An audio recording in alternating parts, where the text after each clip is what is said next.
¿Cuál es, amado hermano, la relación que hay entre la fe y los milagros? Póngase a pensar por un momento. Por un lado tenemos a un sector de la iglesia que piensa que es necesario experimentar milagros para que haya fe. Y aquí quiero dejar en claro, yo creo que los milagros ocurren aún hoy en día. No de la manera en que ocurrían en el Antiguo Testamento y en el Nuevo Testamento, porque en el tiempo de revelación bíblica Dios tenía el propósito de los milagros de enseñar algo, una revelación a través de ese milagro. Pero hoy ya tenemos la revelación cerrada de las Escrituras y entonces los milagros que puedan ocurrir ya no tienen la función de revelar algo en sí mismo. Pero sí creo que Dios puede obrar milagros. Pero ¿será que es necesario que hayan milagros para que haya fe? Porque por el otro lado tenemos a otro grupo de la iglesia que piensan que no existen milagros el día de hoy. ¿Será que es necesario? ¿Cuál es la relación entre estos dos? La respuesta, amados hermanos, a la pregunta, ¿se necesitan milagros para que haya fe? La respuesta sería sí y no. Sí y no. ¿Por qué? Porque no podemos negar que efectivamente la fe se fortalece muchas veces o en algunas ocasiones por medio de los milagros. Es el testimonio que vemos en las Escrituras muchas veces. La persona que recibió un milagro pues terminó creyendo en el Señor o confiando más en el Señor. Pero también podemos decir sin lugar a duda que no todo aquel que experimenta un milagro termina teniendo fe. Así que tener un milagro no es sinónimo de llegar a tener fe. Ahora, basta para tener fe, ¿qué es lo único que nosotros necesitamos? La palabra. La fe viene por el oír y el oír la palabra de Dios. Y en la palabra de Dios, en el testimonio de Dios, encontramos los inerrantes testimonios del Señor acerca de los milagros que Él ha hecho. Así que yo no necesito hoy experimentar un milagro para tener fe. A mí me basta con creer en los milagros que el Señor ha hecho en el pasado y así yo puedo conocer y poner mi confianza de una mejor manera sobre el Señor. Así que, amados hermanos, hoy vamos a estar viendo esto, el papel de los milagros dentro de la fe y cómo nosotros tenemos que reaccionar. Usted recordará que la semana pasada vimos cómo el pueblo cruzó el río Jordán, que el arca del pacto fue puesta, llevada por los levitas, y cuando ellos pisaron el borde del río Jordán, el agua se dividió como si hubiera una especie de represa, por decirlo así. Las aguas se contuvieron, dejaron de seguir avanzando y se despejó la tierra del fondo del agua del Jordán, que dicho sea de paso, tendría una profundidad de unos 3 metros, se calcula, en el lugar donde ellos atravesaron. Y todo Israel pasó por aquel lugar. Pues este capítulo 4 no lo tenemos que ver como un nuevo suceso después del cruce. Al contrario, este capítulo 4 está muy ligado al capítulo 3. No es un segundo cruce del Jordán, sino que ahora se nos está narrando desde otra perspectiva algo más que sucedió mientras Israel estaba cruzando el Jordán. En el capítulo 3 el centro era el arca del Señor, ¿cierto? El centro era el arca, que cuando ellos llegaron con el arca, el río se dividió. Ese milagro es el centro del capítulo 3. Ahora en el capítulo 4, el centro es las 12 piedras que se levantan en conmemoración al milagro que ellos atestiguaron. Así que mientras que el capítulo 3 habla sobre el milagro, el capítulo 4 se encarga de el testimonio de ese milagro. Y así es como voy a comenzar este mensaje con un primer punto que yo he titulado Un extraño testigo. Cuando nosotros vemos el capítulo 3 vemos que ya se nos había anticipado lo que iba a suceder en el capítulo 4. Mira el capítulo 3, versículo 12. Nos dice que Josué le había dicho a los hijos de Israel: tomad pues ahora 12 hombres de las tribus de Israel, uno de cada tribu. Ya se nos había anticipado de que Josué había escogido a 12 hombres, uno de cada tribu. Y tenían una función especial, aunque nunca se nos dijo en el capítulo 3 cuál era el papel que tenían que desempeñar aquellos hombres. Pero ahora en el capítulo 4 finalmente se nos muestra qué era lo que tenían que hacer. Versículo 1 del capítulo 4.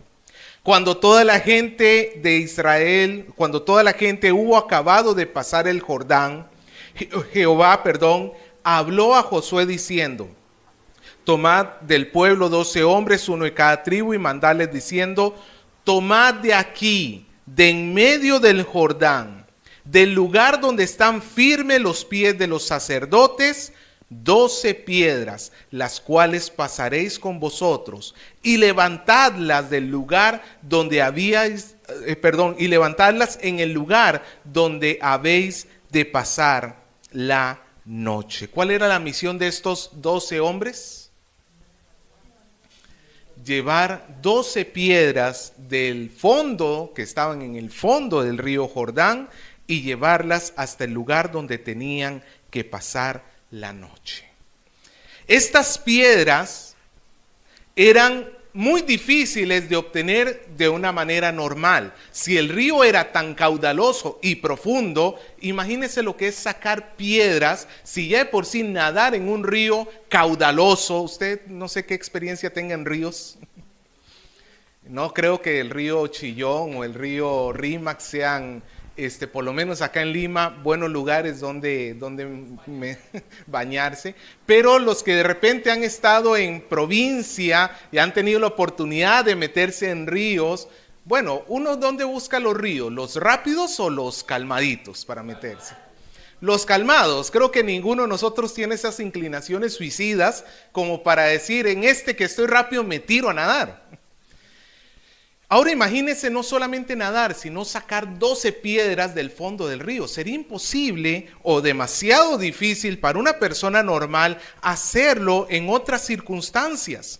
Pero estas piedras son tomadas del fondo del río como un testigo de la obra del Señor. En aquellos tiempos no tenían fotos, no habían videos, no había algo que respaldara la historia de este pueblo de Israel que le iba a contar a las generaciones futuras y decir: el Señor nos hizo pasar el río. Ahora, hoy en día, usted saca su celular y le dice: mira, aquí tengo el video. Pero en aquel tiempo no habían tales cosas. Así que el Señor dispuso que estas piedras sirvieran como testigos para respaldar la historia que desde ahora los israelitas iban a poder contar, de cómo el Señor los hizo cruzar por en medio de la tierra seca para introducirlos a la tierra prometida. Ellos tenían que cargar las piedras, y no vaya a pensar que son de estas piedras chiquitas que tú tiras al río, al agua, ¿no es cierto? Cuando estás ahí a la orillita. No, nos dice que las cargaban al hombro. Eran piedras, pues, grandes, exactamente. No eran 12 piedritas, ¿cuál chiste sería ese? No.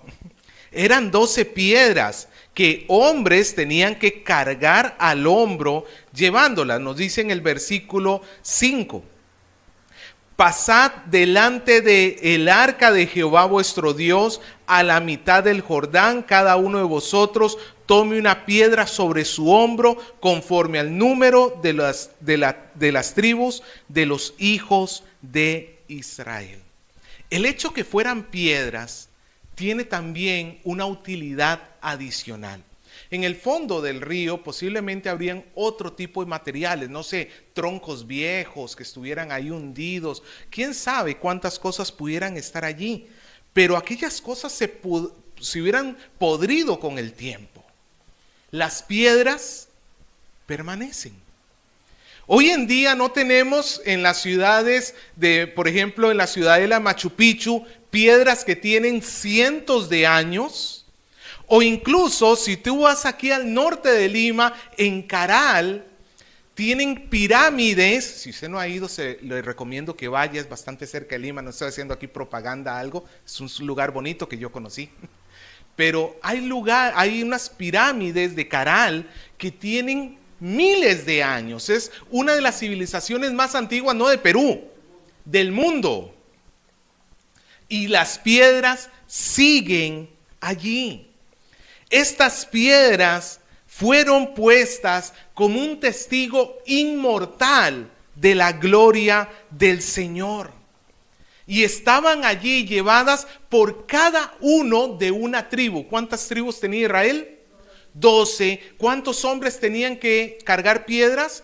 12. ¿Por qué aún se fue escogido? ¿Por qué no fueron 12 hombres cualquiera? A final de cuentas, porque, amado hermano, era importante que cada tribu tuviera un testigo propio que hubiera visto con sus propios ojos cómo el mar se dividía.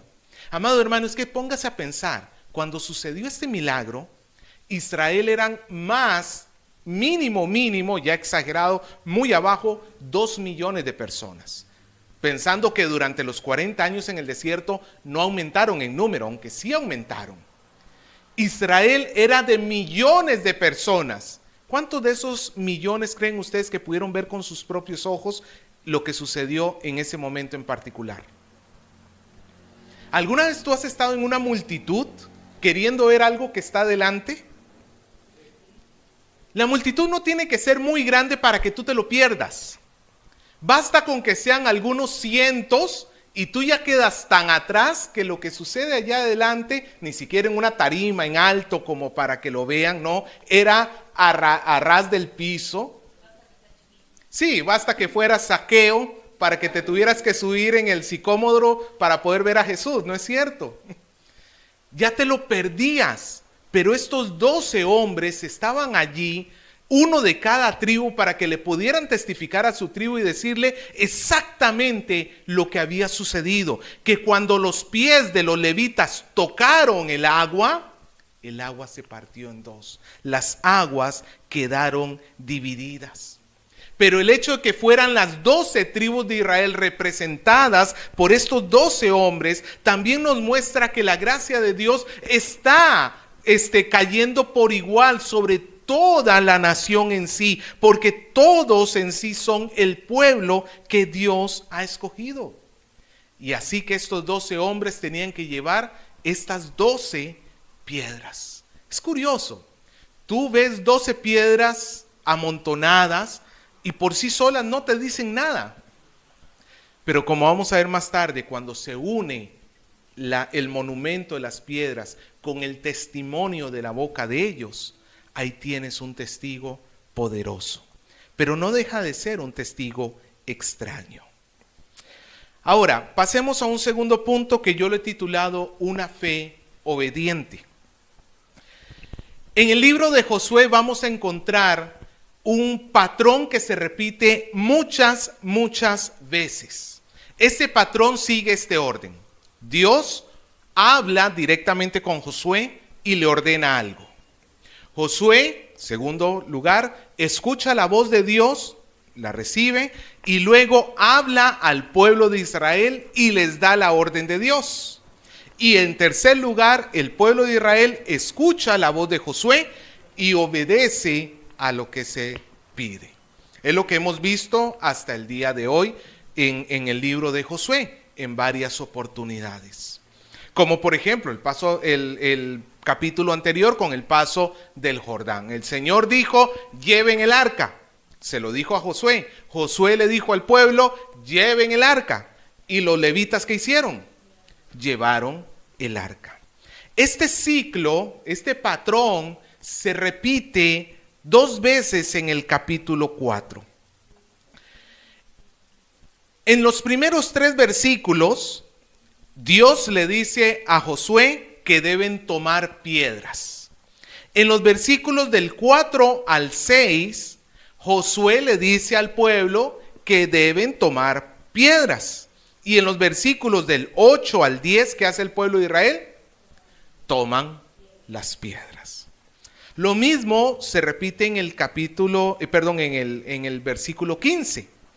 En el versículo 15 y 16, Dios le ordena a Israel que saquen el arca del pacto del río.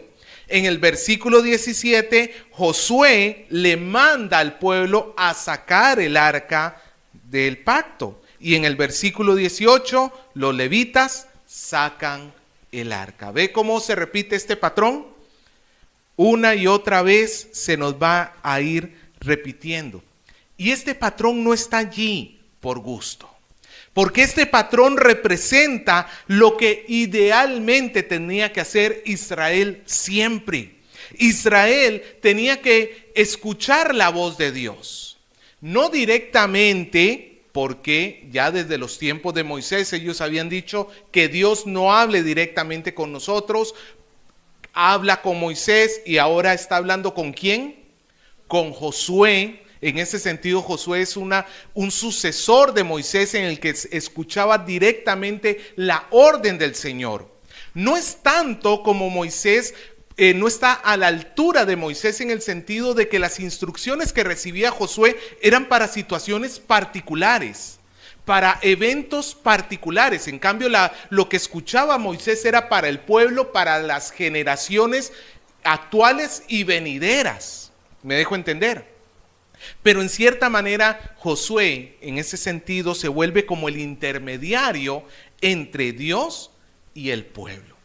Y Dios espera que cuando Él da su palabra, ¿cuál tiene que ser la respuesta de Israel? Obediencia que venga de fe. Obediencia que venga de fe. Cuando la palabra de Dios sale de la boca de Dios y llega a nosotros, ¿qué debemos hacer nosotros? Obedecer. Obedecer. Aquí hay algo que quiero explicar, amado hermano. Ningún pastor ni ningún maestro tenemos que pensar que es el que prefigura aquí Josué, porque alguno dirá, yo voy a escuchar la palabra de Dios que trae el pastor. No, espérate un ratito. No te conviene que yo sea tu intermediario entre Dios y tú. No te conviene, porque yo soy hombre falible. Yo no puedo ocupar ese lugar. ¿Sabe quién es nuestro intermediario que nos ha traído la palabra de Dios a nosotros? Hebreos 1 comienza diciendo, en los postreros tiempos Dios habló a nuestros padres por los profetas, pero ahora nos ha hablado a través de ¿quién? De su Hijo. Es su Hijo el intermediario entre Dios y nosotros. La palabra de Dios llega a nosotros por Jesucristo. Él es nuestro verdadero intermediario. Un pastor, un maestro, no sirve de nada si no está hablando la palabra del Señor. Simplemente nosotros somos como el del correo que venimos a entregar una correspondencia, pero nada más que eso. El verdadero intermediario entre Dios y los hombres, el papel que tiene acá Josué, como que el que escucha la voz de Dios y se la da al pueblo, no es de un hombre, no es de un pastor y de un maestro, repito, menos de los supuestos apóstoles y profetas actuales. El papel que está representando aquí Josué es el de prefigurar a nuestro Señor Jesucristo. Por eso es que cuando escuchamos la palabra de Dios, así venga de este imperfecto hombre, tenemos que hacerle caso, porque no es mi palabra la que estoy dando. Si estoy hablando las palabras conforme a las Escrituras, nosotros tenemos que decir, es palabra de Dios. Y la respuesta que nosotros debemos dar es obediencia. Dios habla y su pueblo que tiene fe, ¿cómo responde? Obedientemente. Tiene que responder con obediencia. Es lo que Dios espera, amado hermano, cuando se da su palabra. Y al obedecer, el pueblo termina experimentando las bendiciones del Señor. Mira cómo termina, mira cómo dice el versículo 12. Nos dice en el versículo 11, perdón. Y cuando todo el pueblo acabó de pasar, también pasó el arca de Jehová, los sacerdotes en presencia del pueblo, también los hijos de Rubén, los hijos de Gad y la media tribu de Manasés pasaron armados delante de los hijos de Israel, según Moisés había dicho. Encontramos en el versículo 12 que el pueblo entero ha pasado. Amado hermano, imagínese lo que sería el pueblo yendo por el camino y de repente se parten las aguas y dicen, no, yo ahí no me meto. Ahí yo no entro. Ahí qué pasaría si de repente se sueltan las aguas y me quedo yo ahí adentro. El pueblo tenía que confiar en el Señor. Tenía que pasar en medio. Menos pasar y llegar hasta la mitad y decir, hasta aquí llego. ¿Alguna vez te ha sucedido eso? Que de repente estás a medio camino en un lugar y decir, no, me regreso. Como dijo el burro, no es cierto, la mitad segura es la de atrás. No. Tenían que continuar hasta el final. Y cuando ellos terminan de pasar, termina al otro lado del Jordán, la imagen que se nos da está el pueblo entero, están los sacerdotes con el arca y están incluso los guerreros de las 2 tribus y media que se habían comprometido, ¿se acuerda que lo habíamos visto hace unas semanas? Que se habían comprometido a cruzar. Todo el pueblo reunido al otro lado del Jordán está testificando de la gloria de Dios. Amado hermano, en ese momento no solamente las piedras testifican de la gloria, también lo está haciendo el pueblo por medio de su obediencia. Imagínate que las piedras las hubieran sacado y las hubieran regresado no al otro lado del Jordán donde tenían que ir, sino al inicio donde estaban. ¿Servía eso de algo para glorificar a Dios? No serviría de nada porque ellos no terminaron de obedecer. ¿Dónde tenían que depositar las piedras? ¿Dónde estaban actualmente o donde tenían que pasar la noche? De nada les servía a ellos tomar piedras y sacarlas para este lado. La obediencia tenía que ser completa. Para que mostraran la gloria de Dios tenían que ir hasta el otro lado y depositarlas allí. Ahí, amado hermano, es donde vemos que a través de la obediencia se muestra la gloria de Dios a los demás. Nuestro comportamiento es fundamental para que nosotros podamos glorificar a Dios con nuestra vida. Muchas veces la palabra gloria a Dios, gloria a Dios, gloria a Dios, gloria a Dios está en la boca de muchos cristianos, pero no en sus acciones. ¿Cómo se glorifica a Dios? ¿Porque le cantes? Sí, es una forma de glorificarle, pero ¿qué es más importante todavía que cantarle? El obedecer. ¿Se acuerdan las palabras que le dijo el profeta a Samuel a Saúl?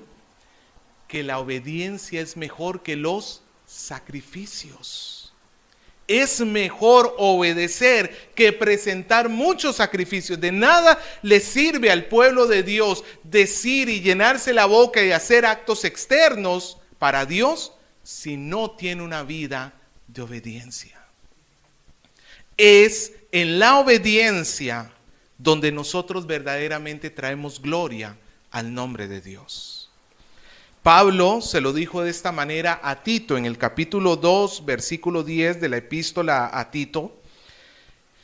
Pablo le decía que debíamos adornar la doctrina de Dios, nuestro Salvador, a través de nuestro buen comportamiento. Debíamos adornar la doctrina. En otras palabras, lo que tú sabes, porque no te me hagas el loco, tú sabes lo que tienes que hacer, ¿no? ¿Cómo adornas ese conocimiento que tienes? ¿Cómo haces que brille la gloria de Dios en tu vida? Cuando ese conocimiento lo pones en práctica. Amado hermano, no eran 12 piedras lo que glorificaban a Dios. Eran las 12 piedras puestas en el lugar donde el Señor dijo, porque esa era evidencia de la fe de Israel. ¿Me dejo entender? No es el milagro en sí mismo lo que glorifica a Dios, sino la fe que viene del pueblo de Dios. Esto lo vemos en las Escrituras muchas veces. Como personas, por ejemplo en el Evangelio de Marcos, cuando lo estudiamos, como personas venían a pedirle al Señor Jesús un milagro. ¿Se acuerda de Jairo, que se había muerto su hijo? Señor, le pide a él. Y cuando el Señor lo resucita, Jairo cree en el Señor y le sigue al Señor. Eso le glorifica.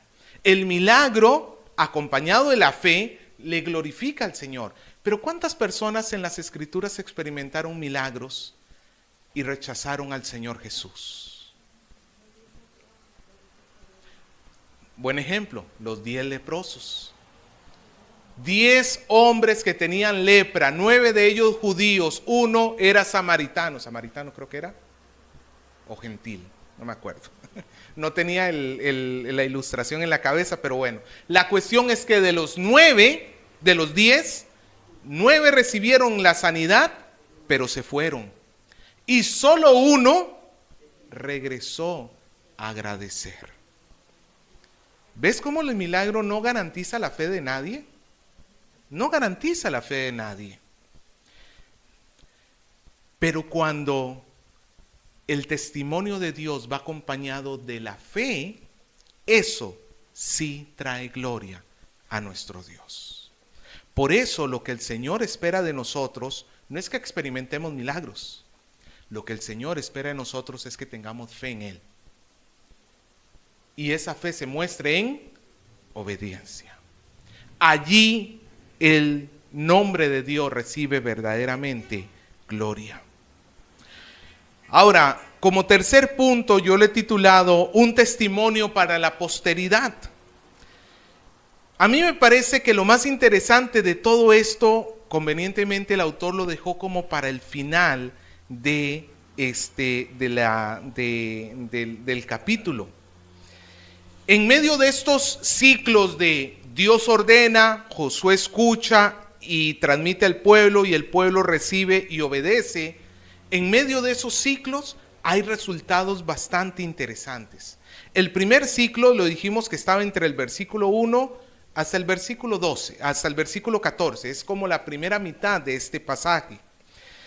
En el versículo, en este pasaje, desde el 1 hasta el 14, en el 14 nos da el resultado de lo que sucedió cuando Israel obedeció a Dios. Dice, en aquel día Jehová engrandeció a Josué a los ojos de todo Israel, y le temieron como habían temido a Moisés todos los días de su vida. ¿Cuál fue el resultado de esta primera secuencia de saquen las piedras del río y póngalas en aquel lugar? El pueblo terminó confiando en Josué como el sucesor de Moisés. La autoridad de Josué se afianzó. ¿Y por qué esto es importante? Porque ¿quién era el que iba a llevar a cabo toda la operación militar de Josué para tomar la tierra prometida? Perdón, repito. ¿Quién era el que iba a llevar a cabo toda la operación militar de Israel para entrar a la tierra prometida? Era Josué. Hoy estamos viviendo en momentos de crisis justamente entre Israel y Hamás, ¿no es cierto? Y para todo aquel que tenga algo de experiencia militar, sabe que la obediencia a su superior es fundamental. Tú no puedes ir a una guerra haciendo lo que a ti te parece que tiene que ser hecho. Si un ejército sale de esa manera, ¿sabe lo que le espera? La ruina absoluta. Tú no puedes ir a una guerra sin confiar en tu superior. Lo que te diga tu superior, eso es lo que tú haces. Te dice dispara, disparas. Te dice retrocede, retrocedes. Es más, en todo ejército del mundo, cuando alguien se brinca las reglas de su superior, es juzgado. Exactamente. Aquí, amado hermano, Dios está afianzando la autoridad de Josué porque el pueblo iba a tener que seguir a Josué. Imagínate la primera táctica militar de Israel, la conocemos, ¿no es cierto? Llegan a Jericó, y imagínate Josué dando el plan de trabajo. Vamos a llegar a Jericó. ¿Y qué vamos a hacer? Le pregunta alguno. ¿Sacamos los cañones? ¿Sacamos las bombas? ¿Sacamos? No, vamos a darle vueltitas alrededor de la ciudad. ¿Eso es una estrategia militar confiable de manera natural? No.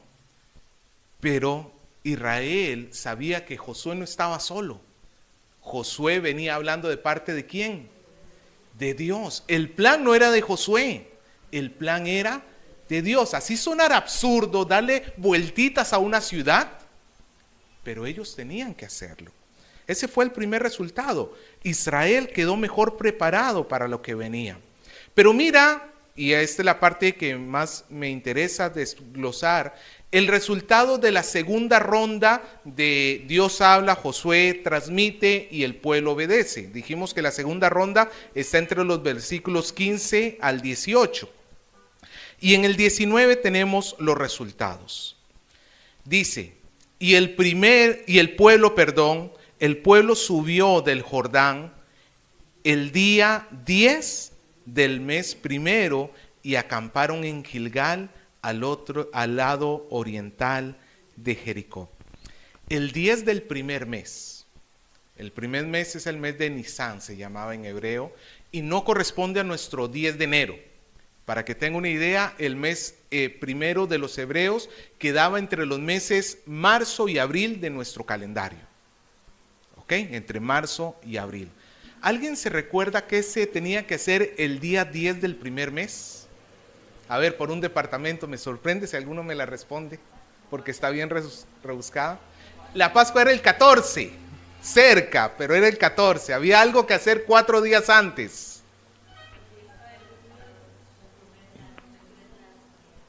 ¿Ah? No. Tenían que escoger el cordero de la Pascua. El día 14 tenían que escoger el cordero de la Pascua. Para nosotros leer que fue el 10 del mes primero no nos dice nada, pero para un israelita significa que Dios los introdujo, Dios los hizo pasar el día exacto para que no se perdieran la primera Pascua en la tierra prometida. Dios tiene el control de todas las cosas. Dios estaba no solamente cuidando de que su pueblo tomara la tierra, sino de que en medio de eso fuera una actividad santa donde el pueblo pudiera conmemorar no solamente ahora su salida de Egipto, sino también su entrada a la tierra prometida. La próxima semana vamos a ver esa celebración de la Pascua por parte de Israel. El Señor tenía su ADD, exactamente. Él tenía los tiempos precisos para todo. Pero continúa diciendo, versículo 20.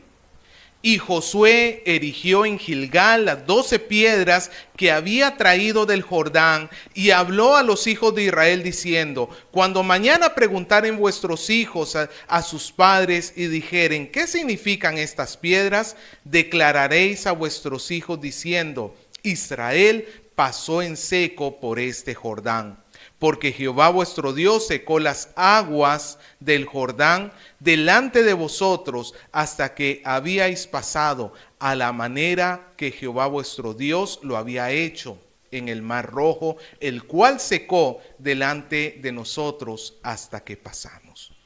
Israel tuvo que llevar las piedras hasta Gilgal. Gilgal está ubicado a poquito más de 1,5 kilómetros de Jericó. Pobres los que tuvieron que jalar esas piedras, pero bueno, el Señor les daría la gracia para soportar. Y ponen las piedras, pero esas piedras no sirven mucho por sí solas. Pero cuando esas piedras se unen al relato de sus padres, de los padres para los hijos en las futuras generaciones, ellos van a poder creer en el Dios que abrió el Jordán. Quiero que observe esto, amado hermano. Dios no prometió hacer el mismo milagro en cada generación para que cada generación pudiera creer en Él. Dios no le dijo, y el día 10 del Nisan va a regresar la nueva generación y yo voy a volver a abrir para que ellos puedan creer en mí. No, ¿cuántas veces se hizo este milagro para que el pueblo cruzara? Una sola vez. Una sola vez. El resto de las veces, ¿cómo tenía que creer las siguientes generaciones? Por el testimonio que quedaba evidenciado por esas piedras. Quiero, amado hermano, que observe, y esto es muy importante que nosotros entendamos. Los milagros, Dios los hizo. Dios los hizo. Y hay milagros, amados hermanos, que sí, el mundo trata de desvirtuarlos, pero nosotros tenemos que creer en la inerrante palabra de Dios. Como cuenta por ahí una anécdota o no sé si una historia inventada de un niño que estaba en la escuela dominical, no, estaba entre sus amigos, estaba en el colegio, y entonces el maestro dice, ¿y ustedes se creen esa historia de que un pez se comió a Josué? Ah, Josué, ¿a quién mandé yo al agua? ¿A Jonás? Y un niño que era cristiano levantó la mano y le dijo, sí, maestro, yo lo creo. Y si dijera que Jonás se comió al pez, también lo creería. Si la Biblia dijera que Jonás se comió al pez, me bastaría a mí para creerlo. Amado hermano, los milagros sucedieron. Y nosotros no tenemos que verlos con nuestros ojos para poder creerlos en el corazón y para que nuestra fe se fortalezca. Basta con escuchar el testimonio de los que lo vieron y lo escribieron para que nosotros sepamos que eso es suficiente. No tenemos que andar buscando milagros para creer. Es más, el Señor Jesucristo a Tomás, ¿cuáles fueron sus palabras? Tomás, ¿creíste porque viste? Más bienaventurados los que creen sin ver. Más bienaventurado es, amado hermano, creer por el oír, más que por el ver. Los milagros que Dios hizo son irrepetibles, pero no necesitamos que los esté haciendo constantemente para creer en Él. No necesitamos que los ríos se estén abriendo, no necesitamos que los muertos se estén resucitando, no necesitamos que todo eso suceda para creer. Nuevamente repetimos, porque en el milagro no hay garantía de fe. Son muchos más los que vieron y no creyeron que los que vieron y sí creyeron. Para muestra el Señor Jesucristo, el mayor hacedor de milagros en toda la historia. Junta los milagros de Moisés, junta los milagros de Elías, de Eliseo, los que se hicieron en los libros de Hechos, júntalos todos y no le llegan ni a los tobillos a lo que hizo el Señor Jesucristo. A tal punto, Juan al final de su evangelio dice que el Señor hizo muchas más cosas que las que están escritas, pero no alcanzarían los libros en el mundo para escribir. El Señor Jesús hizo la mayor cantidad de milagros que se puede haber registrado en la historia de la humanidad. Pero ¿cuántos le seguían? Es más, Juan 6, el Señor reparte los panes y los peces a una multitud gigantesca, miles de personas. Pero apenas comenzó a hablar, le comenzaron a irse. No les interesaba Jesús, les interesaba lo que Jesús les podía dar. Comenzaron a abandonarlo. Amado hermano, los milagros no garantizan la fe en sí. Nosotros no necesitamos que Dios haga un milagro hoy. Nosotros lo que necesitamos para tener fe y para que se nos fortalezca es creer en los milagros que el Señor dijo. Mira el versículo 24. Para que todos los pueblos de la tierra conozcan que la mano de Jehová es poderosa, para que temáis a Jehová vuestro Dios todos los días. Versículo 1 del capítulo 5. cuando todos los reyes de los amorreos que estaban al otro lado del Jordán, al occidente, y todos los reyes de los cananeos que estaban cerca del mar, oyeron cómo Jehová había secado las aguas del Jordán delante de los hijos de Israel, hasta que hubieron pasado, ¿qué sucedió con ellos? Desfalleció su corazón y no hubo más aliento. Esto no es un paro cardíaco colectivo, no, es de manera figurada. Se quedaron estupefactos, llenos de miedo y de temor. No hubo más aliento en ellos delante de los hijos de Israel. Amado hermano, aún estos inconversos, al escuchar los milagros de Dios, les afectó en su vida.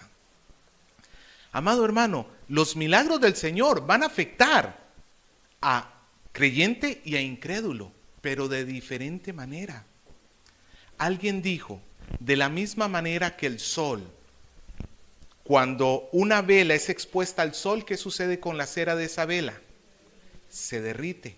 Pero cuando el barro es expuesto a ese sol, ¿qué sucede con el barro? Se endurece. El mismo sol que derrite la cera, endurece la piedra, el barro. Lo mismo sucede con el corazón. Cuando los milagros de Dios son expuestos, las maravillas de Dios son expuestas, solamente hay dos respuestas del corazón del hombre. O se derrite delante de Él en fe, o se endurece en incredulidad. ¿Qué es lo que Dios quiere para su pueblo? Que crean en Él. Al final del versículo 24 lo dice, para que temáis a Jehová todos los días. Pero ¿qué es lo que va a suceder en medio de los incrédulos? Endurecimiento. Su corazón se va a endurecer, como vamos a ver en los siguientes capítulos. Amados hermanos, con esto se nos deja claro una cosa. Tenemos un testigo de la palabra de Dios, de los milagros de Dios. Quizás muchos de nosotros nunca lleguemos a experimentar un verdadero milagro bíblico, porque el hecho de que tu compadre te pagó el dinero que te debía, eso no es exactamente un milagro. No es exactamente un milagro. Sí, Dios responde a nuestras oraciones, no lo niego, pero a la altura de los milagros bíblicos, posiblemente la gran mayoría de nosotros nunca va a experimentar. ¿Y lo necesitamos para creer? No, ¿qué nos basta? Creer en lo que Dios ya ha hecho. Eso ya es suficiente. Ya si experimentamos algo, eso es gracia de Dios y eso ya es otra cosa.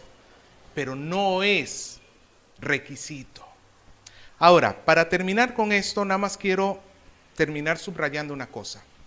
La importancia que le da aquí Dios al papel de los padres en la fe de los hijos. Papá o mamá, ¿qué significan este montón de piedras que tenemos acá? Eso, amado hijo, es el recordatorio de cuando Dios abrió las aguas delante del arca del Señor y nosotros pasamos en seco. Mira que Dios no le dice, Dios no está dejando a los padres decir, no les dice, deja que los hijos escojan su fe. Tú no les digas nada, que ellos escojan su propio camino. Amado hermano, esa es perdone que le diga, la burrada más grande que un padre puede pensar. Porque tú crees que tu hijo va a ser indiferente, o sea, que nadie va a afectarlo a él. No, el mundo lo está afectando, el mundo lo está jalando, el mundo lo está influenciando. ¿Tú crees que al renunciar tú el influenciarle hacia qué camino tiene que ir, tu hijo va a poder caminar sin influencia alguna? No, amado hermano. Si más bien un padre creyente, una madre creyente tiene que batallar con su hijo, porque internet, televisión, amigos, lo que le enseñan en el colegio, todo en la sociedad le invita a ser un incrédulo y a endurecer su corazón contra Dios. Tú eres la única persona posiblemente en su vida que lo va a poder llevar por buen camino. Y si tú renuncias a eso, ¿qué va a pasar con tu hijo? Es cierto, nosotros no convertimos a nuestros hijos. Quisiéramos. aunque sea a golpes, pero quisiéramos. Pero no lo podemos hacer, pero sí somos instrumentos de Dios para que la palabra de Dios llegue a sus oídos y el Espíritu Santo haga la obra en su corazón. Pero no puede renunciar a eso, amado hermano. No puede renunciar. Y si ya estás tarde, tus hijos están viejos y eres abuelo, ahí tienes una nueva generación. Comienza con ellos, sin dejar de darle testimonio a tus hijos, obviamente, a los que ya son grandes. Dios los puede transformar. Pero no olvides de los más pequeñitos, amado hermano. No te olvides de ellos. Dios espera que su pueblo le testifique a la siguiente generación lo que ha hecho el Señor. ¿Tú eres pueblo de Dios? Gracias a Dios por las 2, 3 personas. Yo espero que los demás también. Si tú eres pueblo de Dios, háblale de Dios a tus hijos. Háblale de lo que el Señor ha hecho. Háblale de la palabra de Dios. Pastor, pero es que yo casi no sé nada. No importa. Amado hermano, a mí me encanta escuchar, cuando escuché el testimonio, creo que alguna vez lo comenté, hay un doctor muy famoso, un escritor cristiano que se llama Justo González. Él tiene un libro, Historia del Cristianismo, que repasa el cristianismo desde los tiempos bíblicos hasta hoy. Es un libro que, amado hermano, si usted quiere entender de historia cristiana, búsquelo. Bueno, Justo González, su padre también era creyente. Ellos, si mal no me equivoco, eran cubanos y en ese tiempo tenían pues criados en la casa, ¿no es cierto? Una de las criadas era una mujer descendiente afroamericana, servía en la casa, ¿no es cierto? Ella era analfabeta, en cambio el doctor Justo González, incrédulo, pero letrado, su esposa, letrada, personas de muy alto nivel en la sociedad. Lo que quiero es hacerles el contraste entre el nivel social bajo que tenía la empleada contra estos hombres que eran eminencias. Esta mujer, la criada, que no sabía leer, iba los domingos a la iglesia. Era su día libre. Y ella escuchaba la predicación del pastor y trataba de recordar lo más que pudiera. Y luego iba a la casa y mientras cocinaban, porque la esposa del doctor Justo pues ayudaba, le gustaba cocinar juntamente con esta criada, y mientras estaban cocinando, ella le iba contando lo que se acordaba de la predicación de la palabra de Dios. Lo que se acordaba. Y eso lo iba haciendo domingo a domingo, semana tras semana, hasta que se terminó convirtiendo la esposa del doctor Justo. Y con el tiempo, el doctor Justo González. Y luego de ahí viene este Justo González, su hijo, que es el que le digo que es escritor. ¿De quién les llegó el evangelio a ellos? De una persona que tú dirías, pero no sabía nada. Sí, no sabía nada, pero tenía el deseo de enseñarle a otros. Le bastaba con escuchar, recibir en su corazón y exponerlo. Eso es suficiente para que Dios haga una obra, amado hermano. Dios muchas veces no está transformando nuestro entorno, nuestros hijos, no porque no quiera, sino porque no hablamos. Pero si habláramos, Dios va a hacer la obra. Amado hermano, tú con tus hijos, no sé, lo poco que sabes, háblaselo. Lo que aprendes aquí, háblaselo. Y el Señor va a hacer la obra. No necesitan ellos ver milagros nuevamente. ¿Necesitan qué? La palabra de Dios.